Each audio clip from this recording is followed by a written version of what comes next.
And we are back with another episode of Straight Out the Lou. As always, I'm Dylan, joined by Chris and Luke.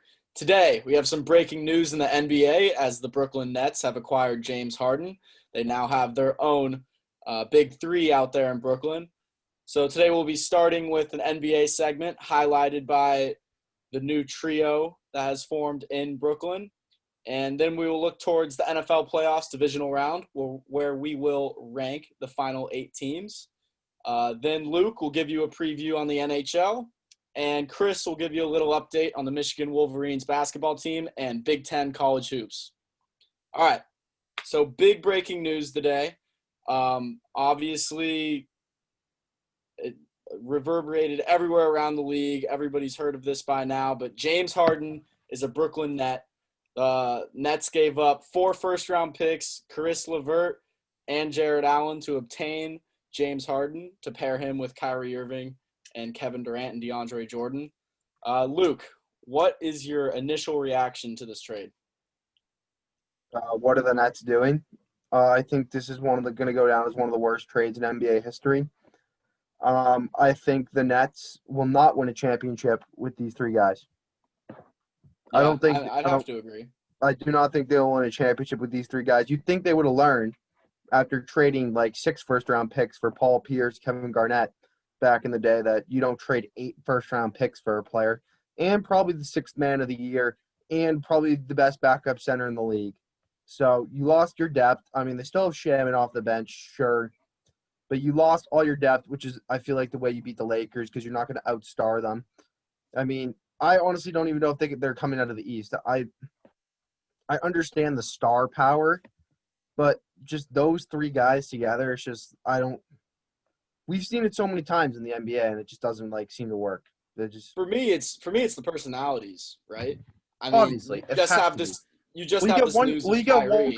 You got one clown not showing up to a game. This guy could be the greatest scorer, greatest scoring point guard in NBA history, but this guy doesn't like to play basketball, so he goes to his sister's birthday party.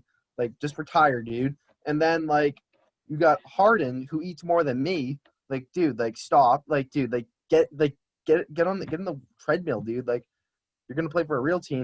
And then you got Durant, who's just great player, but Mr. I have to prove myself to everybody. And it's just the personalities. And then this throwing Steve Nash under the bus. This guy's literally done nothing. This guy's done nothing wrong, and it just infuriates me that people you can say they're gonna win. I mean, it's a great headline for the NBA, but it just annoys me. It's a lot of guys pulling in different directions. Chris, what do you think? Yeah, so I just think there's no middle ground for how this ends. I think if they're all clicking at one time, that they can win the whole thing. I think they can, but the personalities, it just makes me think this is going to be all blown up within a year. First of all, I don't think Kyrie is ever going to play basketball again with what's going on right now. And I do want to say a quick word on that, because I've heard from a certain person on this podcast that told me it was Jaylen Brown's fault what happened in Boston with the whole Kyrie situation, when we clearly see that Kyrie was the problem. No, it wasn't. Well, Kyrie Irving was 50%. of the problem. He was 100% of the problem. You guys like to blame him for all the problem, which he just wasn't. No, he wasn't. He is a clown. Bad, dude, this is a whole nother level. What you guys were considering bad was him I know. little jabs to the media. You think this is a whole nother level. So yeah, it's not this. It's not this. It's not. But it's just been building for a while. He's saying it's this social justice thing. I heard Stephen A. Smith talk this morning. You can chew gum and walk at the same time. Look at a guy and I'll bring up Jaylen Brown again. Jaylen Brown is one of the most involved people in the whole NBA and the social justice stuff. And that's great. And he is still a great player, and he plays every game. He's professional. Yeah, he's a professional. And Kyrie Irving, what he has done to the Brooklyn Nets is nothing short, and I know I say this all the time, he's being a thief. He's stealing from the Brooklyn Nets right now. He's stealing money. Did not tell. Well, they're not paying him. They're not paying him for these missed games, though. He's stealing fan interest. He's stealing something from the Brooklyn Nets. Oh, yeah, tell totally. Steve Nash. I feel bad for Steve Nash. He didn't tell Steve Nash. He's reportedly upset with the hire. His relationship with Kevin Durant is distant as of right now. Honestly, I think it's better for their team if he does not play this year, because I think Durant and Harden can work out. They kind of complement each other a little bit. But this Kyrie situation is just it's unbelievable. It's So a who's shame. more of the It's cancer? such a Who's shame more 'cause of the he's cancer though? Let's get this take. Harden or Kyrie? Kyrie. Kyrie? It's not even close. This guy won't even play. Harden was like playing for the Rockets, and he didn't even want to play for the Rockets. I mean, they're both. Then he goes to buffet after the game. I mean, We've seen Harden be able to put his ego aside a couple times. It's just like it's like more Harden, more of his ego comes out in the off season than during the season. If you know what I mean. yeah. I also like to say the Rockets I think did really well in this trade. They got a lot back. They got a Victor Oladipo. I think they're going to try and move him.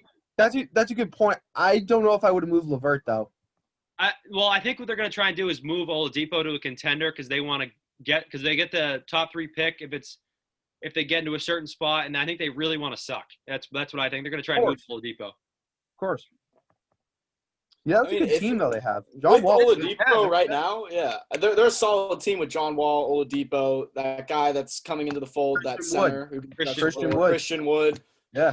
PJ Tucker's still there, obviously. Eric Gordon. I mean, it's a solid squad. It's a and they play a real offense now, so you can actually sit down and watch them. Yeah, exactly. It's not ISO Harden. Yeah, it's interesting in Brooklyn for sure. Do you guys see them winning any championships with the squad at all, realistically? Well, no? In theory, you could, but no. What's the window? If they were to win one, what's the window? 2 years. I think it's 2 years, this year and next year, because Durant has an opt-out after next year. Yeah, that makes sense. It's going to be an interesting storyline to see fold out, especially given that it's not necessarily a normal season, right? With COVID, it's a little more of a spotlight on the locker room. As a fan of a team that's in the Eastern Conference, honestly, this move does not change my opinion on our stance in the Eastern Conference. As a Heat fan, it doesn't. We're off to a slow start. I say you can really judge a team after 15 to 17 games, in my opinion.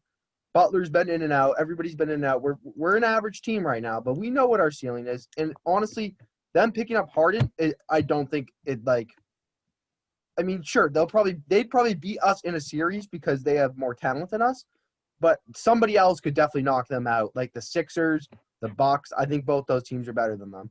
Yeah, so it doesn't scare you guys that they added Harden. The only thing with my personal opinion about the Heat is they don't match up well with the Nets. So I wouldn't want to see the Nets as a fan, but I don't think Chris, as a Celtics fan, should be worried about the Nets. I honestly don't. I don't know that I'm too worried about Brooklyn. They don't top my list. I think if the Celtics and Nets played in a series, it would just depend on how the Nets are working together. And same thing with Miami, and same thing with a lot of other teams, and Philly. But as far as I'm concerned, I think Milwaukee's going to win this conference. I haven't changed on that, but we'll see what happens. I need to see it from Milwaukee before I can say. Yeah, that's fair. I just think they just have. First of all, they haven't really come out of the gates hot. Again, I'll talk about them 15 games in, but 7. Holiday might put them over the edge, but they've struggled in playoffs. That's a problem. Yeah, no, definitely. And Harden's not a great playoff performer either. Just last thing there, he's not a playoff guy. And if Kyrie's not even gonna play, what is he gonna take a personal day in Game 6? Seriously, you have to question this stuff now because maybe 2 years ago it was a joke. Oh yeah, this dude won't even play. Now it's legit serious. This guy might not play today. Unbelievable. Yeah, power to the players, man. So with this big three, if you guys are Steve Nash, who are you calling or drawing up the final shot for? Durant. Come on, dude. First of all, if I was Steve Nash, I would step down right now because I wouldn't want to deal with that. But yeah, Durant. Durant all around? I have to say Durant.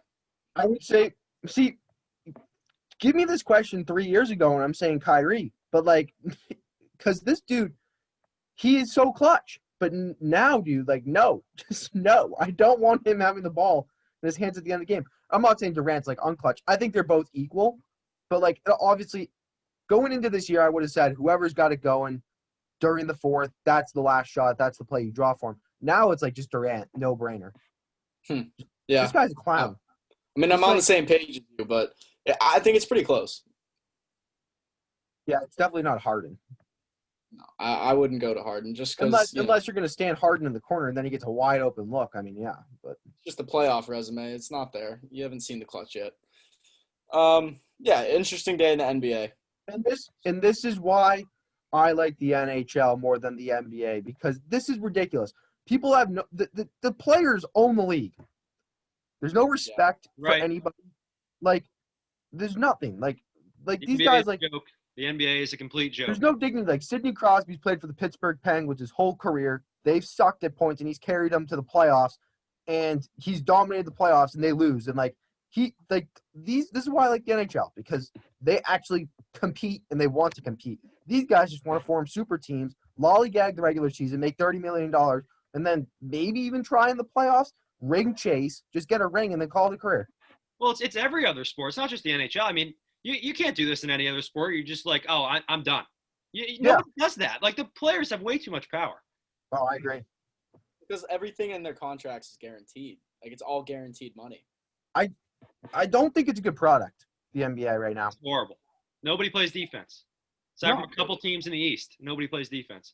And like the NBA is going to stop Chris Paul's move to the Lakers in, what was that, 2010, 2011, and they're going to let this one go through. I don't see how that's possible. Maybe because they're giving up fucking 8 first-round picks, but like, I don't know.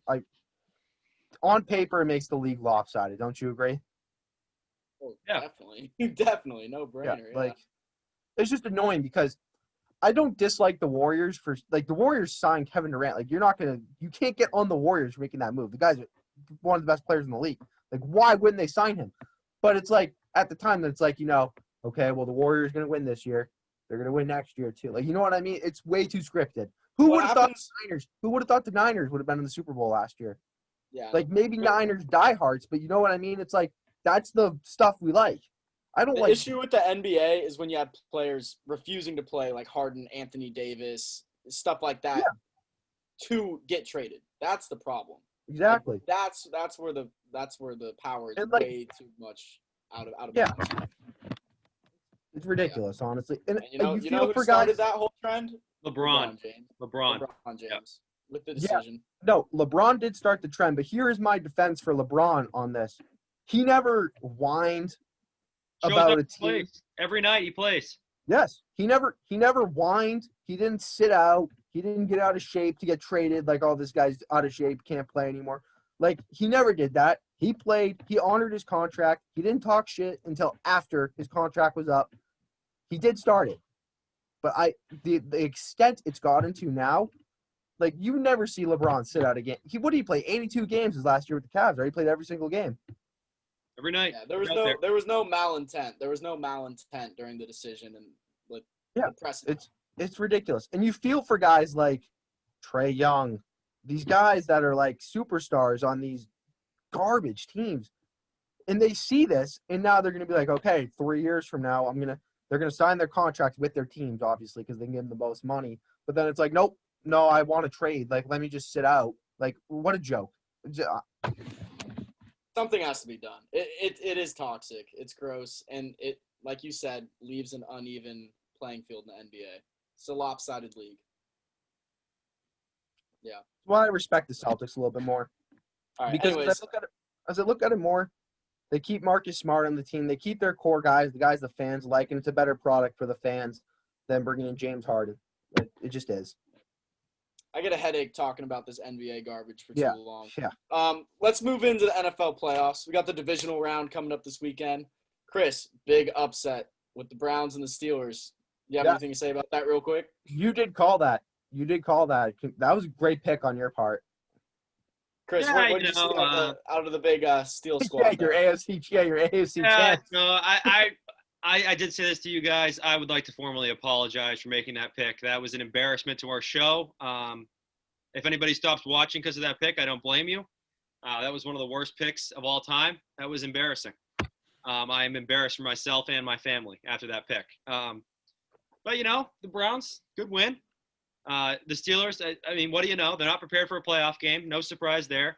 They looked like they were going to make a push there. 4th and 1 on midfield. Let's punt it here with 13 minutes left in a 2-score game. Good idea. But good win for the Browns. We'll see what they do this week. I think they can compete a little bit. One thing about that game, like, why is Juju getting so much hate?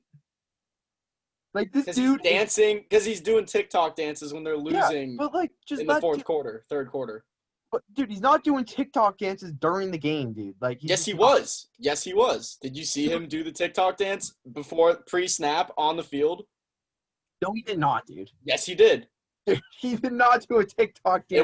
It went viral. I will send it to you right now. He looked at the sideline to see if he was on the line with the official. He was doing a TikTok dance. He comments on a post on Instagram of this dance saying, "I'm just trying to have fun. I'm just living life." Dude, he caught 12 catches for 150 yards. Get this guy in a Patriot uniform as fast as you can. Yeah, they also threw up 800 times. No, I get it, but just, dude, this guy is a born Patriot. This guy is literally a perfect fit for the Patriots. Dude, we've seen it TikTok before. dances on the field. Dylan, he's not going to have his phone when he's with the New England Patriots. Dude, you think Bill's not going to destroy his freaking phone? You don't think Bill's going to hum it out the window in Foxborough, throw that thing to Martha's Vineyard? Like, they'll give him a flipper. He'll flip phone. Fired. So there should be nothing there with him. He's fired. The guy had a great game. It is not his fault they lost the game. Big Ben was awful. I get it. The memes are funny. Like, I get it, but like when you seriously say like Juju's the reason the Steelers lost, like, unbelievable. He's not. People forget that this guy is one of the most likable guys in the league before he just got on TikTok. Like, everybody loved him. It's a fact. Yeah. How about the Steelers? Great defense, getting absolutely thrashed. Well, part of that was the turnovers, but still. Psychologically, first, you can't snap the ball into your own end zone and put your defense on the field down 14-0. Like, you can't. First of all, you turn the ball over at your own 30. What was it, 30? After it's already 7-0, you can't expect to stop there. That's just football 101. 50 points. I mean, come on, they got to be better than that. They're supposed to be a great defense. The Browns came to play. The Browns came to play. I told you guys they were going to rally. The Browns played fine. They played above their expectations. They played good for the circumstances of the COVID problems, but the Steelers handed them that game. You don't think it would be embarrassment if they lost that game? Oh, if the Steelers came back and won the game, it would have been one of the most embarrassing losses ever. Yeah, I wouldn't say they played well. I wouldn't say they played bad. I would say they took care of business. They took care of business. Fair enough. All right, I want to get into something real quick here where we rank these final 8 teams remaining in the NFL playoff here. So we got the Chiefs playing the Browns, the Bills playing the Ravens, the Packers playing the Rams, and the Saints playing the Bucs. I see 2 good matchups, 2 not so good matchups. I think my 1 through 8 is pretty set here. What do you guys got? 1 through 8. Kristen, go ahead. Should we pick the games before we do our list? Sure. Let's pick the games, and then we'll give the list. All right. I'm going to take the Chiefs, and I'll take the Ravens over the Bills, and I'll take the Bucs and the Packers. I'll take the Chiefs, Bills, Packers, Bucs. So I'm obviously going to stick with my perfect bracket as I am 6-0 coming into the divisional round here. So obviously the Chiefs are going to beat the Browns, the Bills are going to beat the Ravens, the Packers are going to beat the Rams, and the Bucs are going to beat the Saints. With that being said, Chris, give me your remaining teams 1 through 8 ranked. Or go 8 through 1. All right, I think the Browns are 8 for a multitude of reasons. I actually think their roster is decent, but I'm still not sure. Sold on Baker Mayfield. The defense is horrible. I think they're good. I think they can give the Chiefs a game because they can score. But they'll put them at 8. The Rams are at 7. They have a good roster, but I have serious questions about their quarterback situation. You can beat a team like Seattle who has a terrible roster, but the Green Bay is a much better team. Oh, we're talking about that after this. Oh, I don't think – no, I just touched on it. Seattle's a bad roster. So the Rams beat them. It's a good win for them. Ravens at 6. I got the Bills at 5. You can flip-flop those teams one way or another. I think the Ravens will win that game. I got the Saints at 4. The Bucs at 3. The Packers at 2. And the Chiefs at 1. All right. Fair enough. Luke, let's hear yours. Yeah, so this was a pretty easy one for me. Coming in at 8, I get the New Orleans Saints. Not a surprise. Worst playoff team in the world. They'll lose this weekend. 8. I get the Browns at 7. Baker Mayfield, solid quarterback. He's limited his turnovers a lot, which is helping them succeed. I thought he looked good velocity-wise, picking out Jarvis Landry, obviously utilizing his running backs well. I get the Rams at 6. I think Goff's a fraud still, but they got a great roster. Their defense is spectacular. Jalen Ramsey, best corner in the game. Number 5, I get the Ravens. Lamar, still questions with him. I wouldn't say he played good this weekend. I would say he got the job done. Got bailed out by Tannehill being trash. Number 4, I get the Bills. 3 Packers, 2 Tampa Bay, and then 1 Kansas City. It's a solid ranking. I'll give mine real quick here. So at number 8, we got the Browns. Baker's just not quite there yet. I don't really see the defense being quite there either. The secondary is kind of a mess. Number 7, we got the Saints. I'm not too convinced Drew Brees has it in him anymore. Just not too convinced by their defense either. They let the Bears hang around a little bit, which was a little surprising. Obviously, they kind of blew them out at the end there, but they let them hang around a little bit. At number 6, for the same reasons you guys just touched on, we got the Rams. Jared Goff, as much as I want to love the guy for being an alma mater, for Marin Catholic being his alma mater, for him being an alum of my high school, I can't really get behind him as an NFL quarterback. So Rams come in at 6. He was the best QB in Seattle, though, on Sunday or Saturday. Clearly. Number 5, we got Lamar and the Ravens. Good showing, did what they needed to do to beat the Titans, but I give that win to the defense there, and that defense isn't really going to stifle the Bills. So put them at 5. Number 4, we got the Bills. Josh Allen looking solid. The defense going to need to step it up, though. Number 3, we're going to go with the Bucs. Tom Brady. Tough to put him in the bottom half of any rankings. They stacked up pretty well.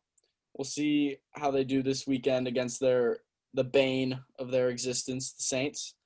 And then number 2, Packers, Aaron Rodgers, obviously, up there at the top. And then number 1, the defending champs, the Kansas City Chiefs. It's going to be an interesting divisional round. I bet you there will be some upsets. I do not think that I will have a perfect bracket after this weekend, but one can hope. One can hope. All right. Winding down our episode here. Luke, the NHL season has started. Yeah, Would you like to give us a quick preview? Yeah, I'll touch on it a little quick. New divisions this year. The Bruins are now in probably the toughest division in hockey with 7 teams that can legit compete for the Stanley Cup, and only 4 of those teams will make in the playoffs. So it's going to be a tough regular season as they'll play against every team in that division 8 times. So a lot of rivalries and a lot of fights, hopefully. So that'll be good. You get the All-North division, the All-Canadian division. You got a lot of firepower up there. Obviously, Austin Matthews being from Arizona up there with the Toronto Maple Leafs #1 overall pick. He's bound to have a big year. I like the Canadians this year too, unfortunately, even though they're the worst franchise to ever exist. Out west, you get the dog, Nathan McKinnon, back at it, probably the MVP favorite this year on the Colorado Avalanche, who I think are most likely going to win the Stanley Cup this year. Got a strong roster coming on right now. And then you got in the Central Division, obviously the reigning champs, the Tampa Bay Lightning, stacked roster. No Kucherov this year, though, big headline.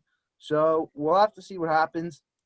Most likely, I think we'll see that the final 4 teams at the end of the year are going to be Colorado, the Golden Knights of Las Vegas, and the Bruins and the Lightning. 4 favorites, 4 stacked teams. Should be fun, though. Going to be a lot of competition this year, unlike the NBA, who just has superstars on every single team, or superstars on 2 teams in the league, and then every other team sucks. So, yeah. So I don't watch a lot of hockey, but I'm just going to say this just to make Luke mad. So I know the Bruins. I know one thing about them. They've had extremely talented rosters for the last 10 years. They've only won 1 Stanley Cup. I know enough. I've watched enough Felger and Mavs to know the Bruins are total chokers, and they will find a way to choke again this year. So I will personally guarantee they will not be in the Final 4. You think so? Yep. I mean, the Final 4 is a little different this year, though, because they're doing the playoffs differently They're than usual. All divisions until the last, Yeah, so they'll play the Flyers, They won't play the Lightning capital. to the conference championship. Yeah, I mean, you're not wrong. I mean, though I wouldn't say the Bruins have had a stacked roster throughout the 2010s. They had a little period in the middle where they were not very good. They were out of the playoffs for 3 years in a row, but they've been known chokers. I mean, they lost Game 7 Stanley Cup Final at home, which is an absolute embarrassment. And Tuukka Rask is just not a big game goalie. He's probably the best goalie in the league outside of Vasilevsky. And just him not being able to show up in the big games is a problem. Literally not show up like last year. Yeah, I mean, yeah. I think the Bruins are going to be fine. That guy pisses me off. He's the Kyrie of the Bruins. That guy pisses me off. I don't blame him for everything, but he's just infuriating. Yeah, but the Bruins, they got rid of team cancer, Torrey Krug, that guy absolutely sucks. So they're going to be improved on the defensive end this year. Obviously, you got the erection line of Marchand, Bergeron, and Pastrnak coming back again. Monitor the health of those guys. And then Weymouth, Mass, resident, obviously, Charlie Coyle down there. It'll be a fun year for the NHL. If anybody likes the NHL, tune in. I mean, it'll be a good time. We'll get these guys watching some hockey games soon. They'll like it, I'll guarantee you. How are the Sharks looking? How's San Jose looking? Unfortunately, the Sharks are not looking too strong coming in this year after having a tough year last year and they traded their first round pick last year too. So they didn't even get a top pick in the draft. They would have had the number 3 pick, which ended up being Tim Stützle, who was the best player, probably the World Juniors outside of Trevor Zegras from who went to BU. But other than that, the Sharks are in a very easy division though, so they could sneak their way into the playoffs. Fair enough. The Ducks and the Kings suck. So they could be 6 or 5 basically, but I don't know. I mean, they got star power. They got Carlson. They got Burns. They got Couture. Evander Kane is bankrupt apparently. Have you seen this? No. Have they not been talking about that in San Francisco? Mm-mm. Evander Kane, one of the players on the San Jose Sharks, went bankrupt a couple days ago. Oh, that's great. Yeah, so that's an interesting story. But, the NHL will be thrilling. Obviously, we got my boy Tyler Sagan right here. We'll see what he does with Dallas after a disappointing Stanley Cup Finals. I think that's enough hockey. That's good. Thank you for the NHL preview, Luke. Yeah, of course. Chris, that was yesterday, correct? A big win for Michigan basketball. What did you see, and what is the Big Ten looking like right now? Yeah, I just have to say that if you haven't watched Michigan play this year, you need to do that. They play this week against Minnesota at Minnesota. Minnesota's tough at home, so we'll see. They might lose that game. But, Michigan and Iowa right now are the 2 best teams. I think Wisconsin's also very good. That was a tough loss for them last night, though. But, yeah, I mean, we look good. We just got to keep playing well. We have to keep getting better. We peaked a little bit last year in November, and we didn't have a great conference season. So we have to keep getting better. Be playing our best basketball at tournament time. Just had to throw that in. Make sure you go watch them next time you have a chance. They're really good. For sure. They're really good. You underrated them. Yeah, I did. I didn't buy in until last night, so I'm bought in now. I wouldn't say they're Gonzaga or Baylor level like these clowns were saying on TV yesterday, but they're 3, 4, or 5. No doubt. I would agree with that. Right now they are. Good stuff. All right, well, that will do it for this episode of Straight Out the Lou. Thank you for tuning in, and please look forward to our next episode. Thanks for watching.